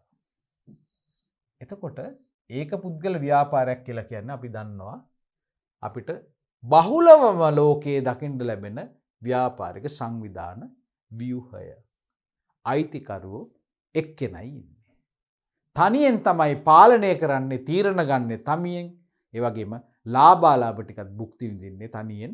කුඩා මාකට් එකකට වෙළඳපොළකට තමයි තමාගේ භාණ්ඩය හෝ සේවාව ඔහු සපයන්නේ. ඉතින් මේ වගේ ආයතනයක වගකීම සීමා සහිත නිසා අපි අහලා තියෙනවද ඒක පුද්ගල ව්‍යාපාරයක වගකීම සීමා සහිතයි කියලා? අපි ඒකේ අනිත් පැත්ත තමයි අහලා තියෙන්නේ. ඒක පුද්ගල ව්‍යාපාරයක වගකීම අසීමිතයි කියලා තමයි අපි ඉගෙන ගත්තේ. මොකද මේ ව්‍යාපාරයෙන් බාහිරට ඇතිවන ණය වගකීම් වලින් නිදහස් වීමට සමහර වෙලාවට මේ ව්‍යාපාරයේ හිමිකරුගේ තියෙන පෞද්ගලික ධනය දීපල පවා නීතියෙන් යටත් නිසා. ඒක නිසා වගකීම සීමා සහිතයි කියන ප්‍රකාශයේ වැරදි ප්‍රකාශයක්. අපි ඒක ප්‍රතික්ෂේප කරනවා. නෛතික පුද්ගලභාවයක් ඇත්තෙත් නැත. ඒක නිසා අපි ඒකත් ප්‍රතික්ෂේප කරනවා. ඒක පුද්ගල ව්‍යාපාරයකට නෛතික පුද්ගලභාවයක් හිමිවන්නේ නැහැ. ඇරඹීම පහසු නිසා කියන පිළිතුර අපි පොඩ්ඩක් අපි තියාගමු. ඒ වගේම ඒක පුද්ගල ව්‍යාපාරයක් ලියාපදිංචිය අනිවාර්ය නොවයි. මේක කියන්නේ අනිවාර්ය නිසා කියලා. අපි දන්නවා. එhmenan මේකේ වැරදි කරුණු තුනක් තියෙන නිසා අපිට තෝරගන්න පුළුවන් ඒක පුද්ගල ව්‍යාපාර තමයි අපිට පහසුවෙන්ම මේ ලෝකේ ආරම්භ කරන්න පුළුවන් ව්‍යාපාර සංවිධානය. අවම නීතිමය අවශ්‍යතාවයන් ටිකක් තමයි තියෙන්නේ. ලියාපදිංචි කරන්න ඕන නැහැ. හැබැයි ලියාපදිංචි කරන්න අවශ්‍ය අවස්ථාවල් තියෙනවා. ව්‍යාපාරයේ අයිතිකරුගේ නමින් සම්පූර්ණ නමින් හැර වෙනත් නමකින් වගේ මේ ව්‍යාපාරයේ කටයුතු ආරම්භ කරනවා නම් අපිට ලියාපදිංචිය අනිවාර්යයි. එහෙම නැතොත් ලියාපදිංචිය ඒක පුද්ගල ව්‍යාපාරයට අනිවාර්ය නැහැ. එහෙමනම් මේ පහසුවෙන් ආරම්භ කරන්න පුළුවන් කියන එක අපි දන්නවා. ඒක අපේ පෙළපොතේත් සඳහන් වෙන කාරණයක්. අර සුදුසු ව්‍යාපාර සංවිධාන ක්‍රමයක් තෝරා ගැනීම කියන මාතෘකාව යටතේ අපිට මේවල වැදගත් කරුණු අපිට හමු වෙනවා. පස්වෙනි ප්‍රශ්නේ. නීතිය ඉදිරියේ පුද්ගලයෙකු ලෙස සැලකිය හැකි ව්‍යාපාර සංවිධාන වන්නේ නීතිය ඉදිරියේ පුද්ගලයෙකු. ඒකට අපි කියන්නේ මොකද්ද? අපි ඒකට කියනවා මොකක් කියලාද කියන්නේ? නෛතික පුද්ගලභාවය. එහෙම දෙයක් තියෙනවද? නෛතික පුද්ගලභාවය. මේක තමයි මේ නීතිය ඉදිරියේ පුද්ගලයෙකු කියලා කියන්නේ. එහෙම නැතුව මේ උසාවියට යන පුද්ගලයෙක් ගැන නෙමෙයි මෙතන කතා කරන්නේ. ව්‍යාපාරික ආයතනයකට නීතියෙන් පිළිගන්නවා නම් නීතිමය පුද්ගලයෙක් විදිහට. එහෙම පුළුවන් නම් කොහොමද ව්‍යාපාරික ආයතනයක් නීතිමය පුද්ගලයෙක් වෙන්නේ? අපි එයින් අදහස් කරන්නේ ව්‍යාපාරය නමින් ගිවිසුම් වලට එළබෙන්න වගේ දේවල් වලට පුළුවන් හැකියාව තියෙන්න ඕන. ව්‍යාපාරය නමින් අපිට කොන්ත්‍රාත් අස්සම් කරන්න පුළුවන් වෙන්න ඕන. ව්‍යාපාරය නමින් අපිට වත්කමක් මිලදී ගන්න පුළුවන් වෙන්න ඕන. මම වාහනයක් මිලදී ගන්නවා නම් ඒක මගේ නමට නෙමෙයි ගන්නෙ.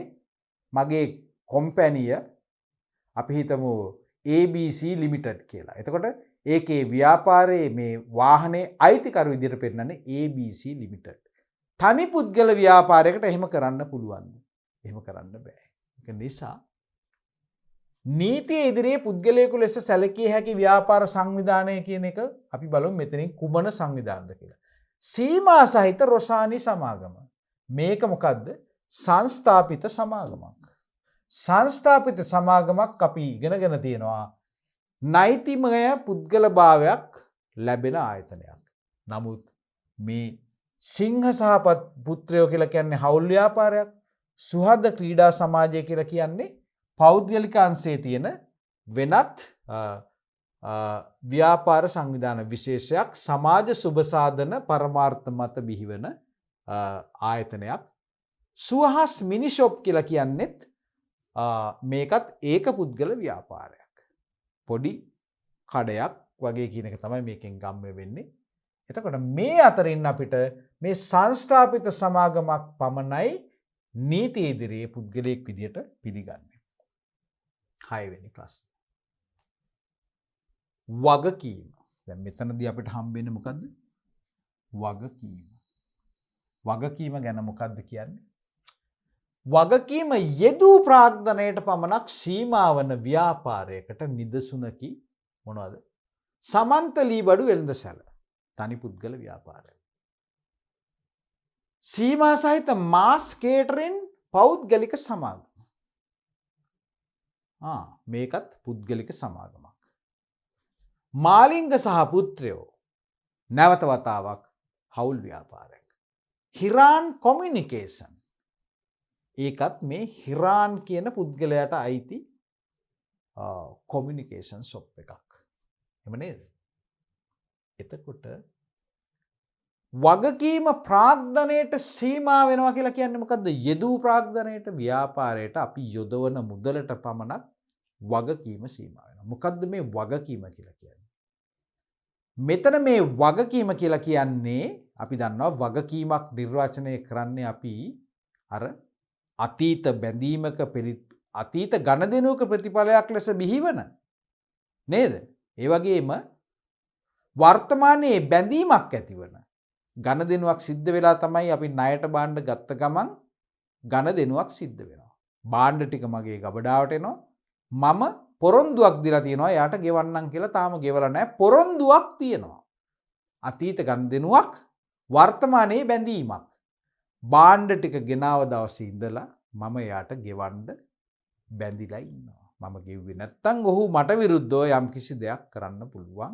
වර්තමානයේ බැඳීමක් තියෙනවා. ඒ බැඳීමෙන් මිදෙන්න නම් අපිට ව්‍යාපාරේ අපිට ඉපීම හැකියාවක් ලබා ගන්න පුළුවන් මුදල් ප්‍රාග්ධනය අපි අපිට ඒ වගකීම තියෙන පුද්ගලයාට දීලා තමයි අපිට මේකෙන් නිදහස් වෙන්න පුළුවන්. ඒවා තමයි වගකීම් කියලා කියන්නේ. එතකොට ව්‍යාපාරික වගකීම කියලා කියන්නේ මොකක්ද? ව්‍යාපාරයක් කටයුතු කරනකොට අපි දන්නවා අපිට මේ ව්‍යාපාරයට විවිධාකාරයේ වත්කම් අවශ්‍යයි නේද? අපිට විකුණන්න භාණ්ඩ අපි ගන්න ඕන. එහෙම නැත්නම් නිෂ්පාදනය කරන්න අමුද්‍රව්‍ය ගේන්න ඕන. මේකේ විවිධාකාර වත්කම් අපිට අවශ්‍ය වෙනවා. අපිට එහෙම නැත්නම් ගොඩනැගිල්ලක් හදන්න ඕන, මැෂින් එකක් ගන්න ඕන.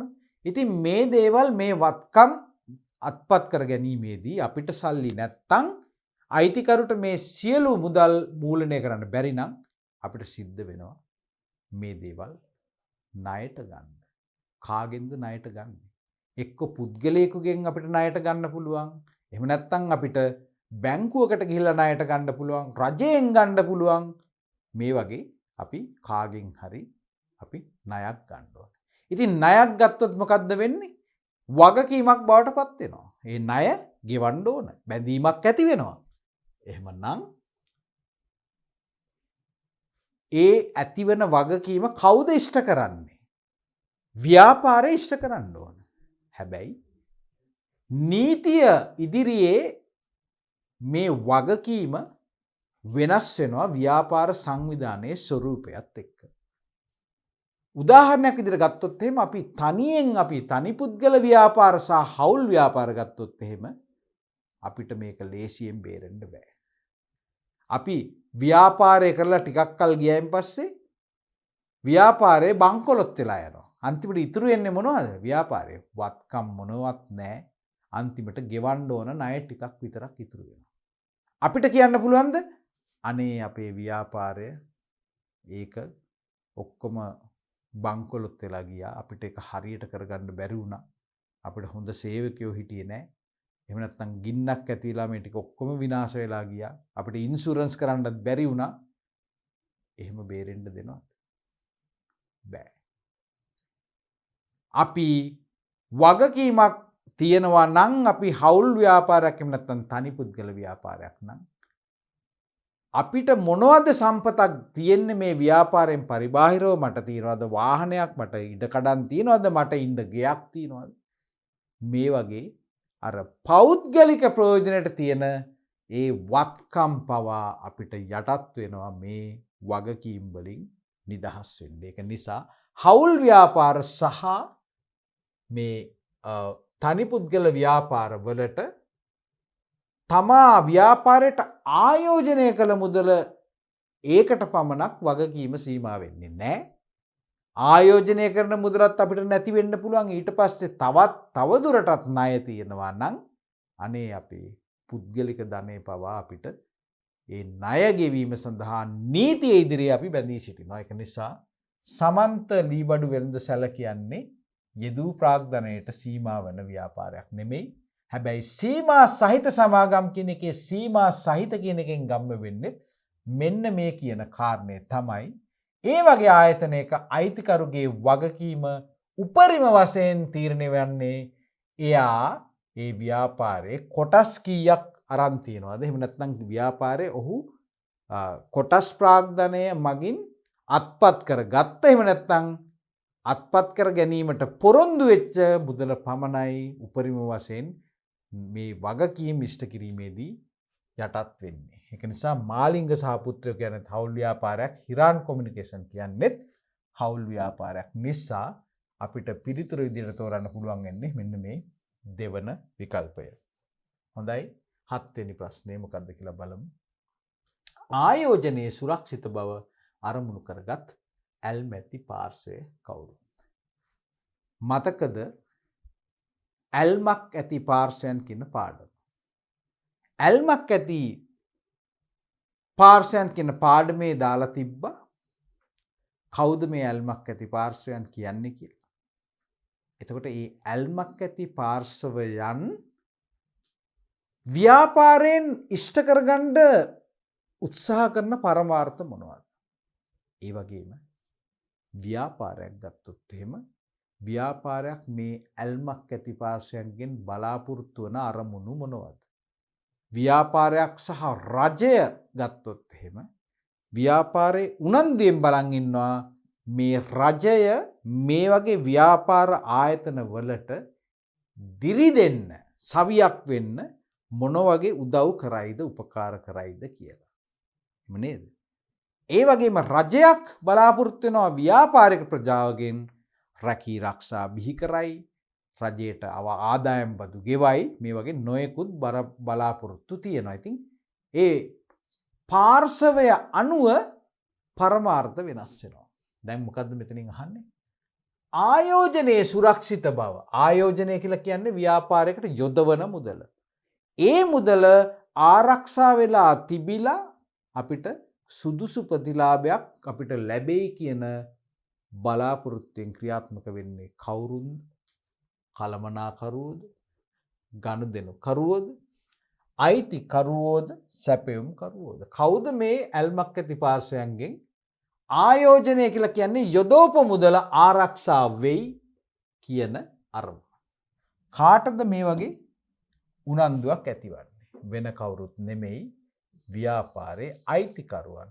ඔවුන් තමයි ව්‍යාපාරයට තමාගේ දුක් මහන්සියෙන් උපයාගත්ත මුදල් ආයෝජනය කරලා තියෙන්නේ. ඒක නිසා ව්‍යාපාරයේ අයිතිකරුවෙක් නිරන්තරයෙන්ම කටයුතු කරන්නේ තමා යොදවපු මුදල් ටික ආරක්ෂා කරගෙන ප්‍රමාණවත් ලාභයක් උපයමින් අපිට ඉස්සරහට කටයුතු කරන්න පුළුවන් වෙයි කියලා. එහෙම නැතුව මෙන්න මේ කියන අනෙකුත් පාර්ශවයන් නොවේ. හොඳයි. 8 වෙනි ප්‍රශ්නේ. රජයේ දෙපාර්තමේන්තු අරමුදල් සපයා ගන්නේ කොහොමද? රජයේ දෙපාර්තමේන්තු කියලා කියන්නේ මොනවද? ඒවා ව්‍යාපාරික ආයතනද? රජයේ මොනවද ව්‍යාපාරික ආයතන කියලා කියන්නේ? අපි ව්‍යාපාරික ආයතන අපි නිර්වචනය කරේ මිනිස් අවශ්‍යතාවයන් ඉෂ්ට කරගන්න උපකාරී වන ආයතන. ඒක නිසා රජයේ දෙපාර්තමේන්තුවක් කියන්නේ ව්‍යාපාරික ආයතනයක්. ඔව්. අපි ඒකට නෑ කියලා කියන්නේ. මොකද මිනිස් අවශ්‍යතාවයන් සම්පූර්ණ කරන්න තමයි මේ රජයේ දෙපාර්තමේන්තු තියෙන්නේ, අමාත්‍යාංශ තියෙන්නේ. හැබැයි මේ විවිධ වූ ව්‍යාපාර සංවිධානවල අරමුණු වල ටිකක් වෙනස්කම් තියෙනවා. සමහර ව්‍යාපාරික ආයතන තියෙනවා පෞද්ගලික අංශේ. ඔවුන් ලාභ අපේක්ෂාවෙන් තමයි ක්‍රියාත්මක කරන්නේ. ලාභය. තමා යොදවපු ප්‍රාග්ධනයට වඩා හොඳ ප්‍රතිලාභයක් ලබා ගන්න. තවත් සමහර ව්‍යාපාර සංවිධාන තියෙනවා. ඒගොල්ලන්ගේ ප්‍රධාන පරමාර්ථය ලාභය පීම නෙවෙයි. හැබැයි ලාභයක් උපයනවා. නමුත් ප්‍රධාන පරමාර්ථය ලාභය පීම නෙවෙයි. උදාහරණයක් විදිහට ගත්තොත් එහෙම පෞද්ගලික අංශයේ තියෙන සමුපකාර සමිති සමාජිකයන්ගේ සුබ සාධනය සඳහා ක්‍රියාත්මක වන ආයතන රාමුවක්. ඊට පස්සේ රාජ්‍යංශයේ රාජ්‍ය දෙපාර්තමේන්තුව අමාත්‍යාංශ සංස්ථා ගත්තොත් එහෙම ඔවුන් ක්‍රියාත්මක වෙන්නෙත් බොහෝ විට අර මිනිස් අවශ්‍යතාවයන් ඉෂ්ට කරගන්න උදව් කරන ගමන් සමාජ සුබ සාධන අපේක්ෂාවන් තමයි මුදුන්පත් කරගන්න උත්සාහ කරන්නේ. ඒක නිසා රජයේ දෙපාර්තමේන්තු කියලා කියන්නේ ලාභ අපේක්ෂාවෙන් තොරව ක්‍රියාත්මක වන ආයතන. එතකොට ඔවුන් තමාගේ ඒ සේවාව සැපීම සඳහා අවශ්‍ය අරමුදල් සම්පාදනය කරගන්නේ කොහෙන්ද කියලා තමයි ප්‍රශ්න අහන්නේ. කොටස් දිකුත් කරන්න බෑ රජයේ දෙපාර්තමේන්තුවකට. හවුල්කරුවොත් නැහැ. සමාජික මුදල් හම්බෙන්න සමාජිකයොත් නැහැ. ජනතාව තමයි ඉන්නේ. එහෙමනම් වාර්ෂික අයවැය ලේඛනය මගින් තමයි මේ වගේ දෙපාර්තමේන්තුවලට අවශ්‍ය ප්‍රතිපාදන වෙන් කරන්නේ. අපි දන්නවා අධ්‍යාපන දෙපාර්තමේන්තුව, සෞඛ්‍ය දෙපාර්තමේන්තුව රාජ්‍ය අයවැයෙන් තමයි තීරණය කරන්නේ කොපමණ අරමුදල් ප්‍රමාණයක් මේ ආයතනවලට අපි වෙන් කරනවාද කියලා. එහෙමනම් නිවැරදි ස්ථානය තමයි වාර්ෂික අයවැය මගින් තමයි අරමුදල් සම්පාදනය කරන්නේ රජයේ දෙපාර්තමේන්තුව. 9 වෙනි ප්‍රශ්නේ. අධිවේගී මාර්ග ඉදිකිරීම ව්‍යාපාරයක ශක්තියක්ද දුර්වලතාවයක්ද තර්ජනයක්ද අවස්ථාවක්ද? අපි දන්නවා මේ අධිවේගී මාර්ග වගේ දේවල් යටිතල පහසුකම් කියන්නේ ව්‍යාපාරයකට අනිවාර්යයෙන්ම අලුත් අවස්ථාවන් උදා කරන දෙයක්. එහෙම නැතුව පාරක් ඉදිකිරීම තර්ජනයක් වන්නේ නැහැ ව්‍යාපාරවලට. දුර්වලතාවයක් වන්නේත් නැහැ. මොකද මේක බාහිර පරිසරයේ තියෙන දෙයක් නිසා ශක්තියක් වන්නේත් නැහැ. එවනම් අධිවේගී මාර්ග කියලා කියන්නේ ව්‍යාපාරයක තියෙන බාහිර පරිසරයේ තියෙන විවිධ බලවේග යටතට අයත් දෙයක්. බාහිර පරිසරය ඒකේ තියෙන ඇතැම් බලවේග ව්‍යාපාරේ හිතකරව ක්‍රියාත්මක කරන්න හේතු වෙන අතර සමහර දේවල් තර්ජනාත්මක විදියට ක්‍රියාත්මක වන දේවල් තියෙනවා. රජයේ විසින් බද්දක් පැනුවොත් ඒක ව්‍යාපාරයට තර්ජනයක්. ඒ වගේම රජයේ විසින් දිරිගැන්වීමක් දෙනවා නම් ඒක අවස්ථාවක්. ඒ වගේ යටිතල පහසුකම් අධිවේගී මාර්ග වගේ දේවල් බිහිවනවා කියලා කියන්නේ ඒක ව්‍යාපාරයේ පැත්තෙන් හොඳ අවස්ථාවක් කියලා තමයි අපි හඳුනගන්නේ. 10 වෙනි ප්‍රශ්නේ. කේවල ස්වාමි ව්‍යාපාරයක දැකිය හැකි ලක්ෂණයක් වන්නේ කුමක්ද? කේවල ස්වාමි ව්‍යාපාර කියන්නේ මොනවද? තනි පුද්ගල ව්‍යාපාර. මතක තියාගන්න, තනි පුද්ගල ව්‍යාපාර. කේවල කියන්නේ ඒකයි. ඒ වගේ ව්‍යාපාරික ලක්ෂණ තමයි කීප දෙනෙකු ප්‍රාග්ධනය යොදවනව නැහැ. ඉන්නේ අයිතිකාරයෝ එක්කෙනයි. නීතිමය බලපෑම වැඩිද ඒක කේවල ස්වාමි ව්‍යාපාරයකට? ඒකත් අපි පිළිගන්නේ නැහැ. අපි අර ඉස්සෙල්ලා කිව්වේ පහසුවෙන්ම ආරම්භ කරන්න පුළුවන් ව්‍යාපාර සංවිධාන වර්ගය තමයි මේ ඒක පුද්ගල ව්‍යාපාර. කේවල ස්වාමි ව්‍යාපාර. අඛණ්ඩ පැවැත්මක් නැහැ. තීරණ ගැනීම පමාවීම. තීරණ ගැනීම පමාවීම. කේවල ස්වාමි ව්‍යාපාරයක තීරණ ගැනීම පමාවීමක් නැහැ. අඛණ්ඩ පැවැත්මක් නොමැතිවීම. අඛණ්ඩ පැවැත්මක් නොමැතිවීම ඒක වැරදිද? ඒක හරි. එහෙම නේද? ඇයි තනි පුද්ගල ව්‍යාපාරයක් ඒක අඛණ්ඩ පැවැත්මක් තියනවාද? ඒක වැහෙන්නේ නැතුව දිගටම කරගෙන යන්න පුළුවන්ද? එහෙම. තනි පුද්ගල ව්‍යාපාරයක් අවසන් වෙන අවස්ථාවල් තියෙනවා නීතිමය කරුණු මත. අයිතිකාරයා මිය යාම, අයිතිකාරයා බුන්වත් වීම, අයිතිකාරුවා අපි කියන්නේ ඩිසේබල් වෙනවා කියලා කියන ආබාධිත වීම, එහෙම නැත්නම් හවුල්කරුවෙකු ඉවත් වීම, මේ වගේ සිද්ධියක් සිද්ධ වුණොත් මොකද්ද වෙන්නේ? ඒ ව්‍යාපාරය එතනින් අවසන් කරන්න සිද්ධ වෙනවා. ඒක නිසා අපි නිවැරදි පිළිතුර විදිහට තෝරගන්නේ අඛණ්ඩ පැවැත්මක් නොමැති වීම. මොකද තීරණ ගන්න පුළුවන් ඉතාමත් පහසුවෙන් කේවල ස්වාමි ව්‍යාපාරයක්. මොකද වෙන කවුරුත් බලපෑම් කරන්න නැති නිසා. හොඳයි. අපි යමු 11 වෙනි ප්‍රශ්නේ සාකච්ඡා කරන්න. ආහාර පුරුදු වෙනස් වීම ආගමික ඇදහිලි යන මේවා අයත් වන්නේ මොකද්ද? සමාජ හා සංස්කෘතික පරිසරය, ආර්ථික පරිසරය, දේශපාලන පරිසරය සහ තාක්ෂණික පරිසරය.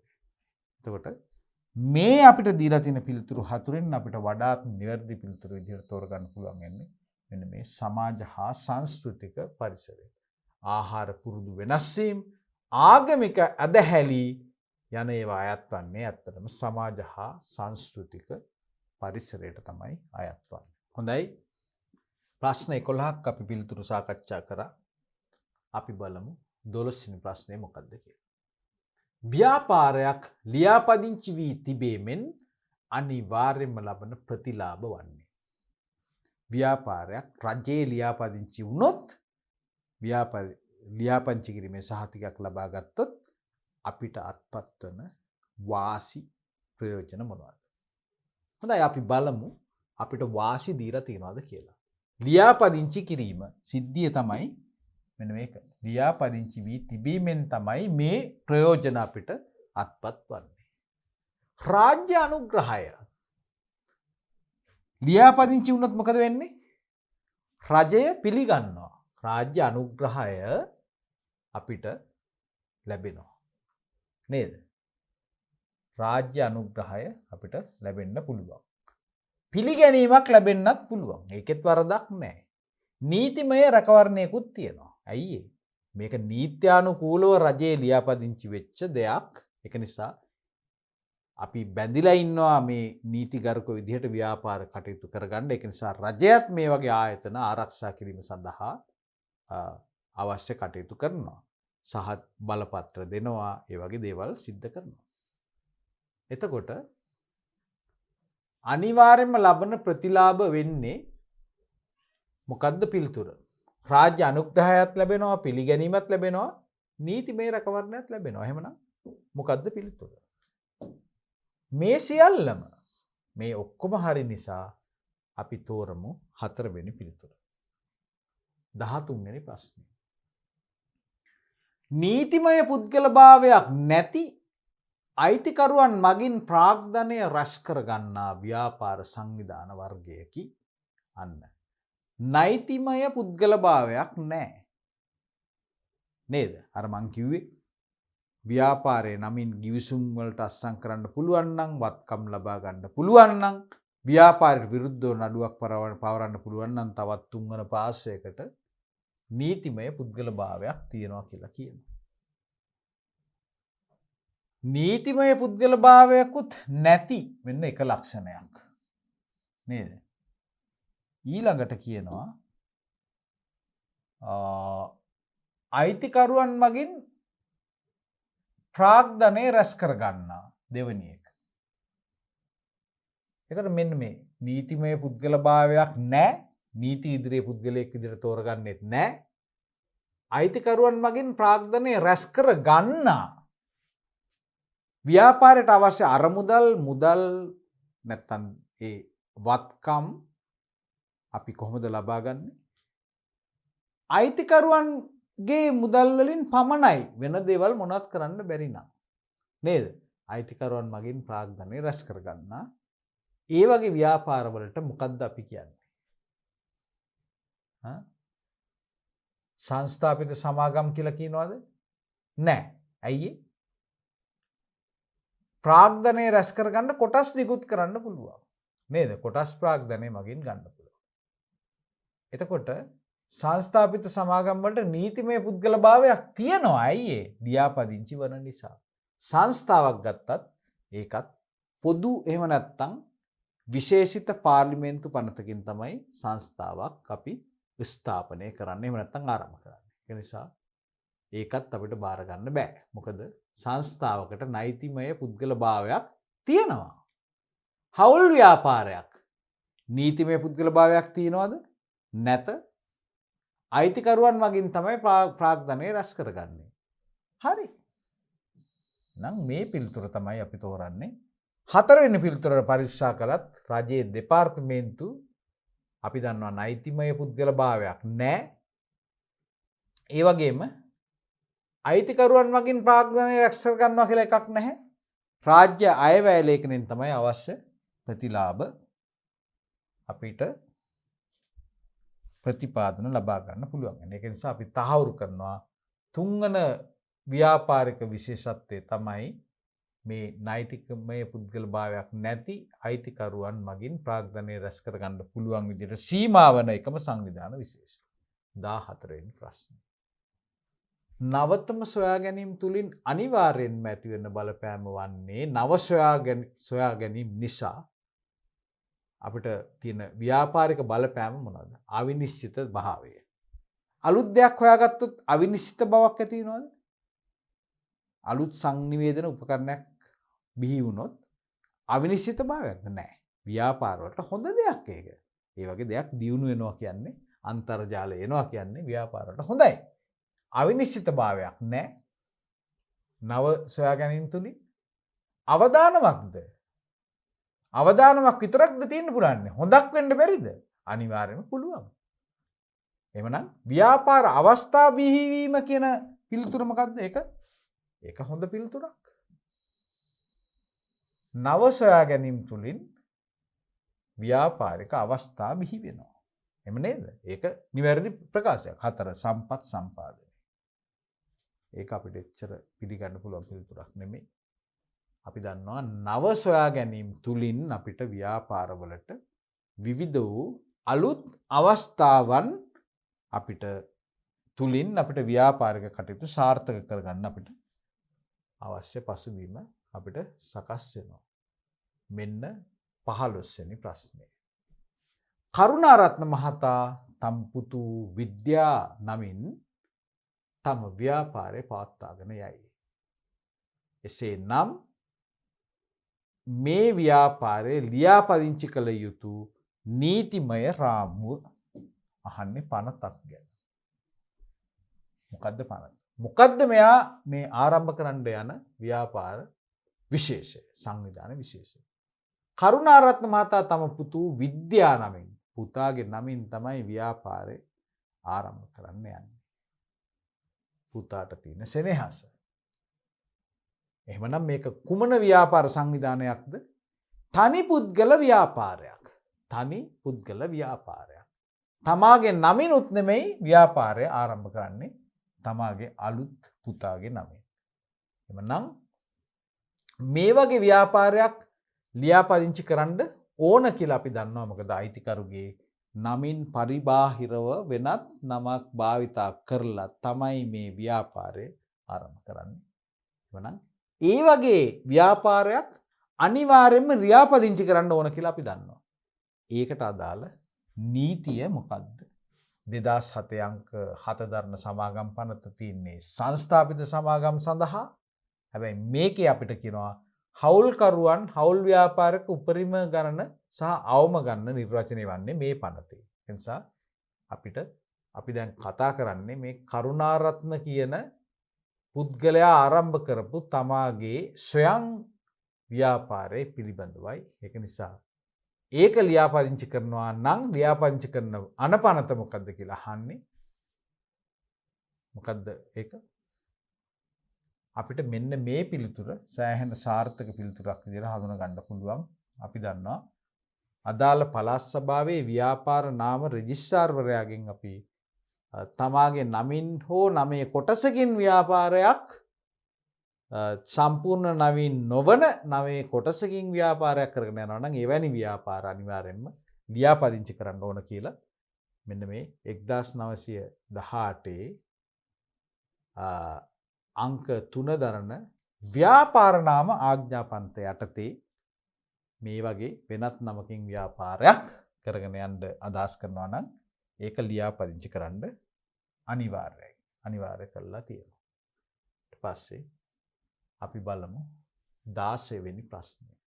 සුළුවෙන් පටන් ගන්නා ව්‍යාපාරයකට අරමුදල් සපයා ගන්නා ක්‍රමයක් මොකක්ද? පොඩි ව්‍යාපාර, කුඩා ව්‍යාපාර, හවුල්කරුවන්ගේ මුදල් ලබා ගැනීමෙන් ඒක හරි පිළිතුරක්. එහෙම නේද? ඊට පස්සේ කොටස් නිකුත් කරන්න පුළුවන් සුළුවෙන් පටන් ගන්න ව්‍යාපාරයකට බෑ. ඒවට ගොඩක් අවශ්‍යතාවයන් ඉෂ්ට ගන්නවා. නව සමාජිකයන් බඳවා ගැනීමෙන් ඉතිරි කරගත් මුදල් හා වත්කම් විකිණීමේ. දුවලා පුතාලා අපි තෝරන්න ඕන වඩාත්ම ගැළපෙන පිළිතුර. ඒක නිසා මේ දිහා බලනකොට අපි දන්නවා මේ සුළු පරිමාණ ව්‍යාපාරයක් නිෂ්පාදනය කරනකොට අපිට වෙනත් මාර්ග වලින් ප්‍රාග්ධනය සපය ගන්න ඉතාමත් දුෂ්කරයි.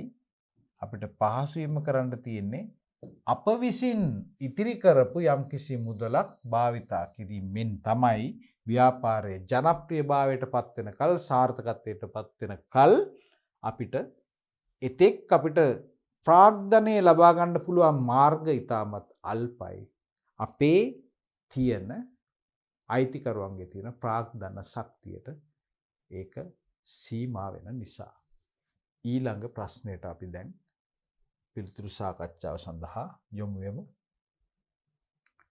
රාජ්‍ය අංශයේ ව්‍යාපාරයක් නොවන්නේ සංස්ථා දෙපාර්තමේන්තු සංස්ථාපිත සමාගම් සහ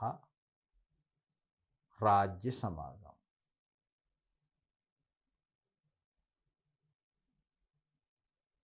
රාජ්‍ය අංශයේ ව්‍යාපාරයක් නොවන්නේ රාජ්‍ය ව්‍යාපාර. දැන් බලන්න මේ ප්‍රශ්නය ටිකක් අපිට පැටලෙන විදිහට තමයි දීලා තියෙන්නේ. දැන් ගත්තොත් එහෙම සංස්ථා ගත්තත් දෙපාර්තමේන්තු ගත්තත් සංස්ථාපිත සමාගම් ගත්තත් රාජ්‍ය සමාගම් ගත්තත් අපිට නිකන් මේවා සමානයි වගේ පේනවා. සමානයි වගේ පේනවා. හැබැයි මේක ඇතුලේ ගැළපෙන්නේ නැති එක්කෙනෙක් ඉන්නවා. ඒ ගැළපෙන්නේ නැති එක්කෙනා අපි හොයාගන්න ඕනේ. එතකොට අපි කොහොමද මේකේ පිළිතුර තෝරගන්නේ? අපිට අනිවාර්යයෙන්ම මතක් වෙන්න ඕන ව්‍යාපාර සංවිධාන වර්ග කියන මාතෘකාව. අපි ඉගෙනගෙන තියෙනවා ව්‍යාපාර සංවිධානයක් අපිට වර්ග කරන්න පුළුවන් ප්‍රධාන ක්‍රම කීයක් ගැන අපි ඉගෙනගෙන තියෙනවද? 3ක් ගැන ඉගෙන ගත්තා. ව්‍යාපාරික අරමුණු අනුව අපි වර්ග කරන හැටි, ඒ වගේම ව්‍යාපාරික පරිමාණය විශාලත්වය කොපමණ වෙළඳපළකටද මේ භාණ්ඩ එහෙම නැත්නම් සේවාවන් සපයන්න සංවිධානය වෙන්නේ. අරමුණු අනුව, පරිමාණය අනුව සහ තුන්වෙනි එක තමයි හිමිකාරත්වය අනුව. ඔය කියන ක්‍රම තුනෙන්ම අපිට ප්‍රශ්න ලැබෙන්න පුළුවන්. එතකොට මේ අපි දැන් එහෙනම් අපි අයිතිකාරත්වය අනුව ගත්තොත් එහෙම අපි කොහොමද ව්‍යාපාර වර්ග කරේ? මූලික වශයෙන් අපි කිව්වා කොටස් දෙකකට බෙදෙනවා කියලා. මොකද්ද?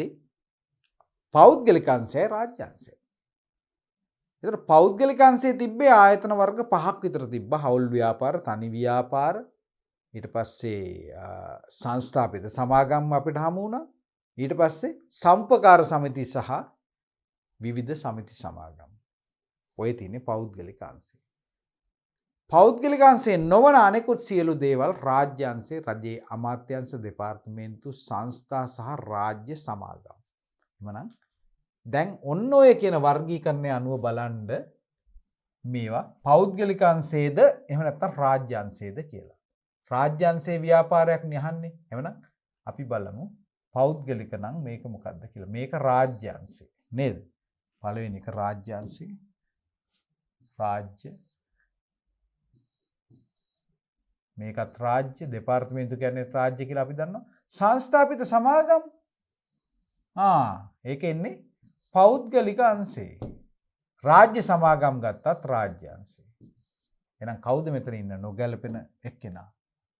නොගැලපෙන එක්කෙනා තමයි සංස්ථාපිත සමාගම්. සංස්ථාපිත සමාගම් නේද?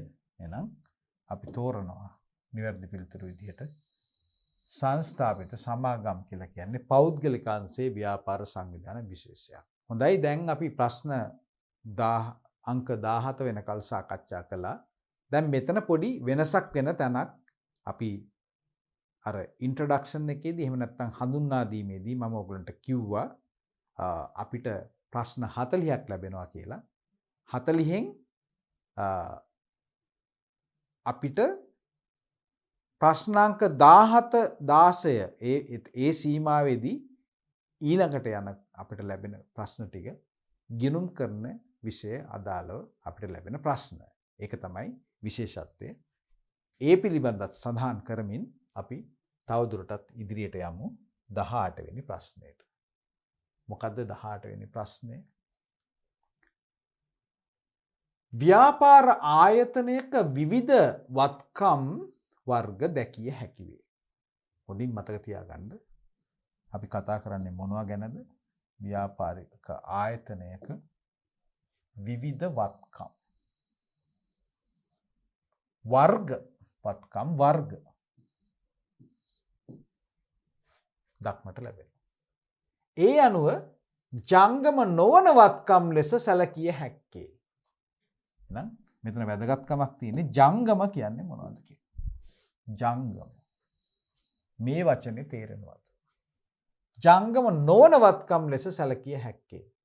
ඒතර වත්කම් කියලා කියන්නේ අපි දන්නවා අතීත ගණදෙනුක ප්‍රතිඵලයක් ලෙස බිහිවන අනාගතයේ ඉපීම සඳහා ව්‍යාපාරයට දායක වන සහ ඒ වත්කමේ පාලනය තීන්දුව ගැනීම පිළිබඳ හිමිකමක් අයිතිකරුට ලැබෙනවා නම් ඒවට තමයි අපි කියන්නේ වත්කම් කියලා. ඉතින් මේ වත්කම් අපි දන්නවා තවදුරටත් කොටස් දෙකකට කැඩෙනවා. මොකක්ද? ජංගම වත්කම් සහ මේකේ සඳහන් නොවන අනිකුත් වත්කම් විශේෂය තමයි ජංගම වත්කම් සඳහන් වෙන්නේ ජංගම නොවන වත්කම් කියන්නේ මොකක්ද කියලා. ඒ ජංගම වත්කම් කියලා කියන්නේ වර්ෂයකට වඩා අඩු කාල සීමාවකදී අපි පරිභෝජනය කිරීම එහෙම නැත්නම් ඒක ඉවත් කිරීම වගේ සිද්ධියක් සිද්ධ වෙනවා නම් ඒ කියන්නේ අවුරුද්දකට වඩා අඩු කාල සීමාවකදී නොවැඩි කියන්නේ ඒකයි අඩු කාල සීමාවකදී එක්ක අපි මේක විකුණනවා එහෙම නැත්නම් අපි මේක මේ භාණ්ඩ ටික අපි පරිභෝජනය කරනවා එහෙම නැත්නම් අපි නිෂ්පාදනය සඳහා යොදා ගන්නවා මේ වගේ ඒ අපි අත්පත් කරගන්න වත්කම් ටික අපි අපිට අවුරුද්දකට වඩා අඩු කාල සීමාවකදී අපි ඒක ඒ වත්කම ඉවර කරගන්නවා. එහෙම ඒ වගේ වත්කම් වලට තමයි අපි කියන්නේ ජංගම වත්කම් කියලා. ජංගම වත්කම්. උදාහරණ මොනවද? අපි විකුණන්න ගන්න භාණ්ඩ තොග අමුද්‍රව්‍ය නිෂ්පාදනය කරන්න ගන්න ඒ වගේ දේවල්. නේද? ජංගම වත්කම්. හරි. ඊළඟට මුදල් ටික අපි අවුරුද්දක් විතර හේමම තියනවාද? මුදල් එක්කෝ ඒක බඩු ගන්නවා. බඩු ටික ආයි විකුණනවා. ආයි මුදල් බවට පත් වෙනවා. මේක නිතර වෙනස් වෙනවා. මුදල් එහෙමනම් මොනවද? ඒක ජංගම වත්කම. ණය ගැතියොත් එහෙමයි. ණයට විකුණවුවොත් අපිට මොකද්ද වෙන්නේ? අපිට ණය ගැතියු කියලා කොට්ටාසයක් බිහි වෙනවා. ඒගොල්ලෝ ටිකක් දවස් යනකොට ඒගොල්ලෝ සල්ලි බවට පත් වෙනවා. ණයට විකුණපු අය ඒ ණය අපිට පියවීමේදී අපිට ඒ ණය ගැතියු මුදල් බවට පරිවර්තනය වෙනවා. එහෙමනම් දැන් මොකක්ද අහන්නේ ප්‍රශ්නේ?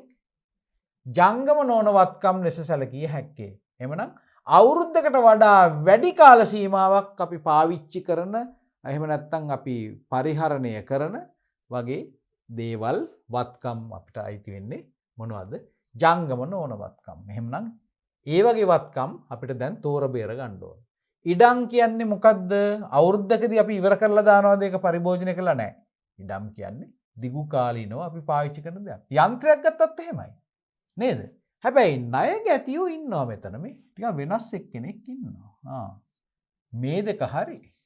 නමුත් ණය ගැතියෝ කියන්නේ අපි දන්නවා ටික දවසකින් එයා මුදල් බවට පත් වෙනවා. ඒක හන්ද අපිට මේ පිළිතුර ගන්න බෑ.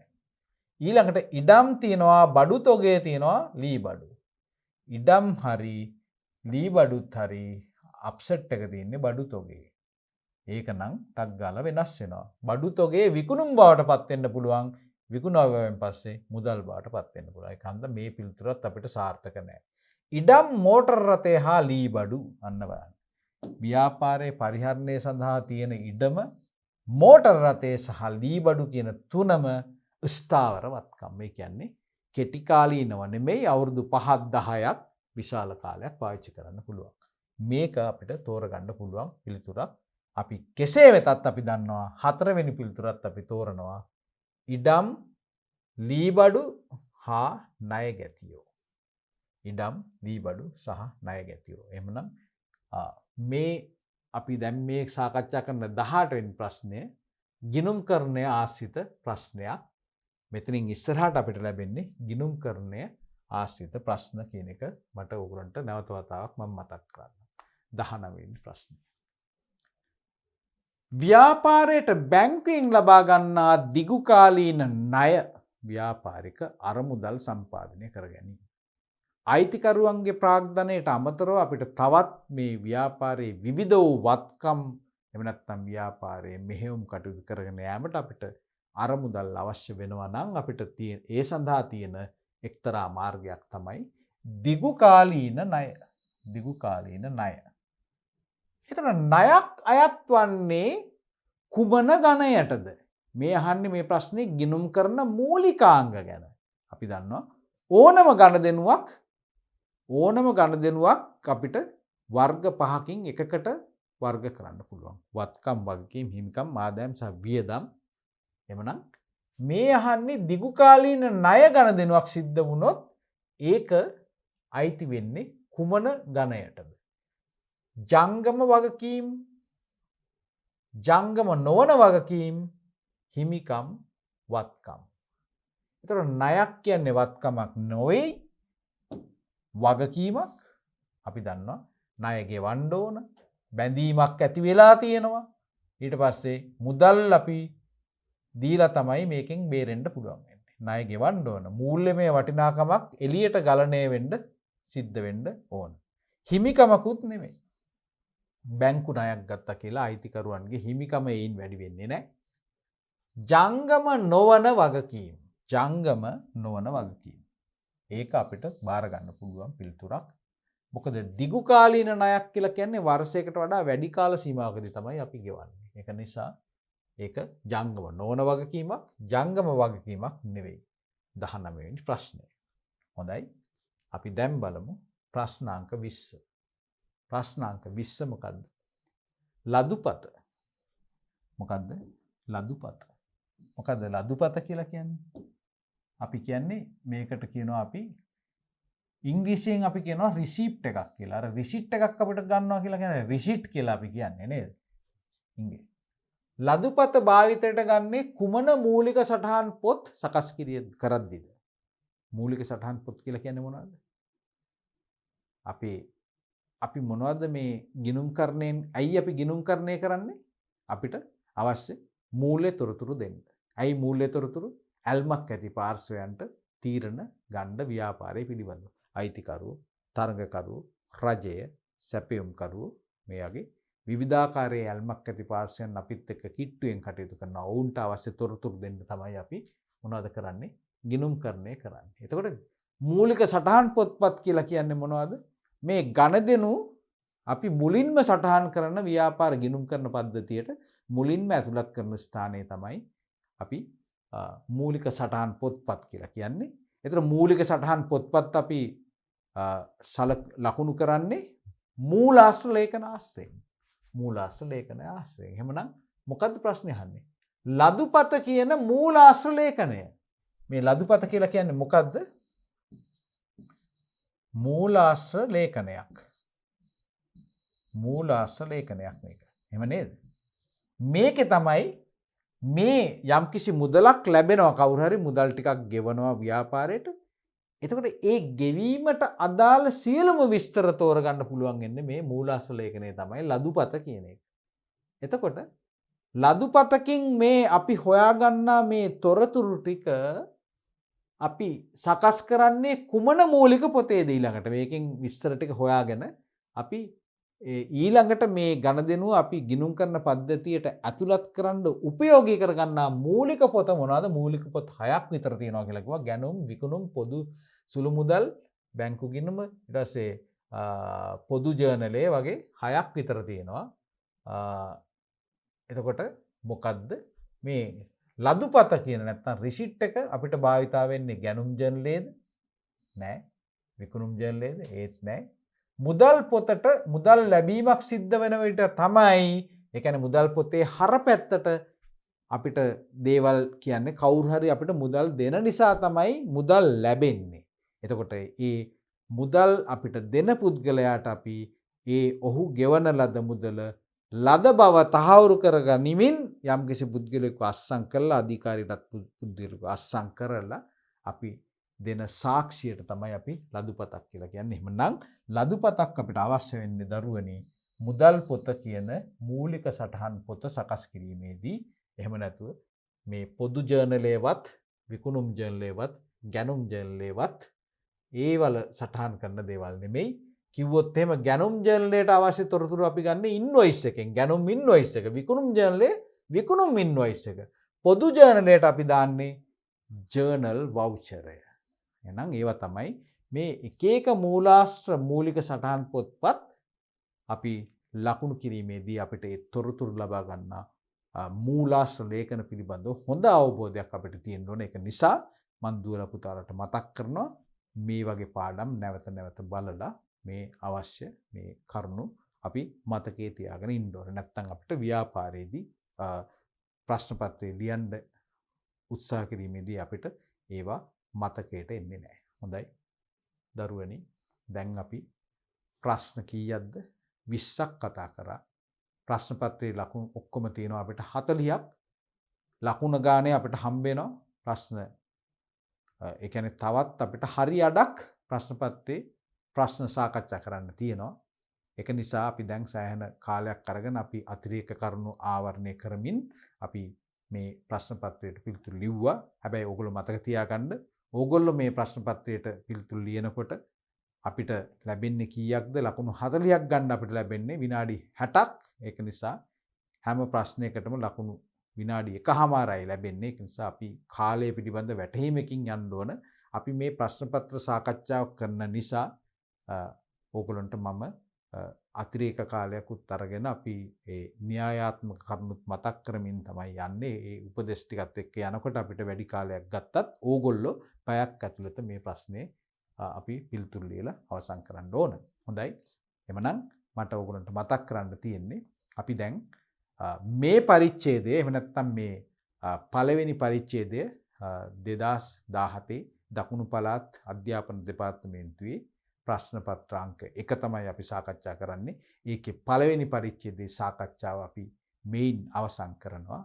මම අපේ සියලුම දුවලා පුතාලාට මම නැවත වතාවක් මතක් කරනවා අපි ඊළඟට පටන් ගන්න මේකේ දෙවන පරිච්ඡේදයේ ප්‍රශ්න අංක 21 සිට 40 දක්වා තියෙන අනෙකුත් ප්‍රශ්න 20 පිළිබඳ පිළිතුරු සාකච්ඡාව. ඒක නිසා අපි නැවත වතාවක් අනිවාර්යයෙන්ම මුණ ගැහෙමු දෙවන පරිච්ඡේදයේ සාකච්ඡා කිරීමට.